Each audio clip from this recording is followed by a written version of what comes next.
bu ñu nuyoo Serigne Cheikh Bombali ci turu Serigne Abdou Karim di rakkam di taalibeem ñëwoon di ko siyaare ci bis bi nga xam ne nii bisub yoonu murid yëpp la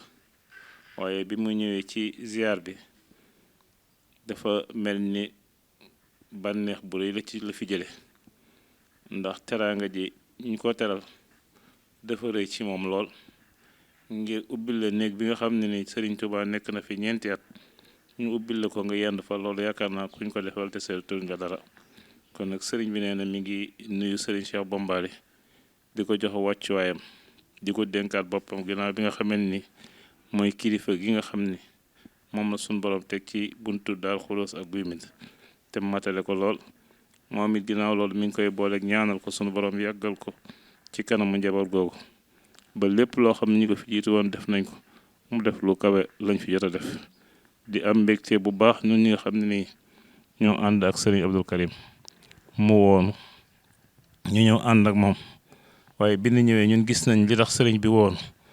ndax teraange ji nga xam ne nii teral nañ ko moo wal ba ci ñun ñi nga xam ñooy rakki Serigne Abdou Karim ànd ak moom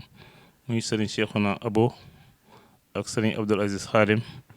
ak Serigne Damu Alaaji Sàmm Daaru Salaam ak Serigne Cheikh Bombali mi nga xam ni waajuram toogoon na toogaayub Serigne Abdoul Aziz te mu jàppoon ci loxoom jébbal ko Serigne Cheikh Bombali te boobaak léegi moom it yàqu ci dara ak man mi nga xam ne nii may dongo bi gën a xeebu ci kër Serigne Abdou Karim di Serigne Sidi Mbacke Serigne bi nee na daal ñi ngi sàkku ci Serigne bi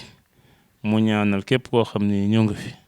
suñ boroom defal la tawféex joo xam ni da nga ci mën a jëriñu àdduna ak alaaxira te may la tamit ak ngëm goo xam ne dana sax ci yow dàkk ba nga mën a liggéeyal Cheikhul Khadim ñoo ngi sant bu baax lii mu def nag it def na ko waaye da koy teg ci kaw roy rek ndax diggante Serigne Abdoul Aziz ak Serigne Mbacke Madina du lu ñuy nettali kenn wala loo xam ne ndax lu nit gàtt na ko dégg na seen diggante ndax fu Serigne Cheikh Bombali ma sa nekk ci àdduna Serigne Abdoul Aziz jóg na fekk ko fa mu nekk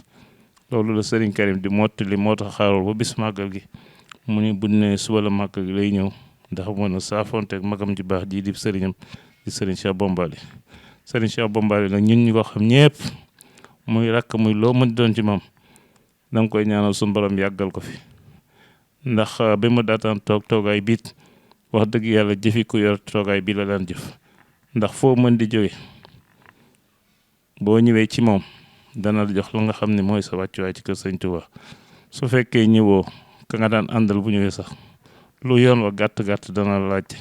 te loolu defe naa mooy yitte li nit ñi jàppee ni yitte boo ñëwee ñu jàmmanteeg yow loolu rek du yitte day law ba nga xam ne nii képp koo xam ne xam na ne xam nga ko boo ñëwee nga tudd ko rek loolu ci yitte la bokk kon nag ñoo ngi koy ñaanal yàlla ak Serigne Touba yàggal ko fi lool moom njabootu Cheikh Moustapha ak njabootu Serigne Bara di indaale siyaarab Serigne Moustapha ndax yaakaar naa moom mi ngi waaj pour ñëw siyaara si ñoo ngi sant ñëpp di gërëm ñëpp asalaamaaleykum wa rahmatullah